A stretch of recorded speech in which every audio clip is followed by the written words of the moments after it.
नमस्कार. आपले नाव काय आहे? माझं नाव जयेश गोरे आहे. आपण कुठून बोलत आहे? मी आता नागपूरमधून बोलत आहे. माननीय श्री देवेंद्रजी फडणवीस यांच्या नेतृत्वाबद्दल आपलं मत काय आहे मला जाणून घ्यायचं. माझं मत हे आहे की मागील 10 वर्षापासून नागपूरमध्ये डेव्हलपमेंट करण्यात आलेली आहे, जशी काही नागपूर मेट्रो आणि नवीन नवीन IT फील्डमध्ये पण प्रोग्रेस झालेली आहे.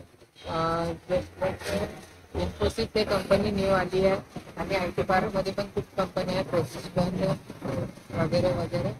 आणि पुण्यामध्ये पण आणि TCS मध्ये पण एम्प्लॉयमेंट वाढवलं गेलेलं आहे त्याच्यामध्ये.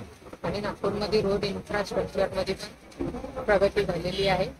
या वर्षात माननीय श्री देवेंद्र फडणवीस यांनी खूप प्रगती केलेली आहे भारतामध्ये आणि भारतामध्ये पण प्रगती झालेली आहे. यशस्वी माननीय श्री देवेंद्र फडणवीसजी माझे प्रेरणादायक आहे, कारण की त्यांनी मेट्रोमुळे खूप साऱ्या लोकांचे पैसे पण वाचते आणि वेळ पण वाचते. आणि एवढ्या याच्यात आपले रोड चांगले बनवले, त्याच्यामुळे ऍक्सिडेंटचं पण प्रमाण खूप कमी झालं. धन्यवाद.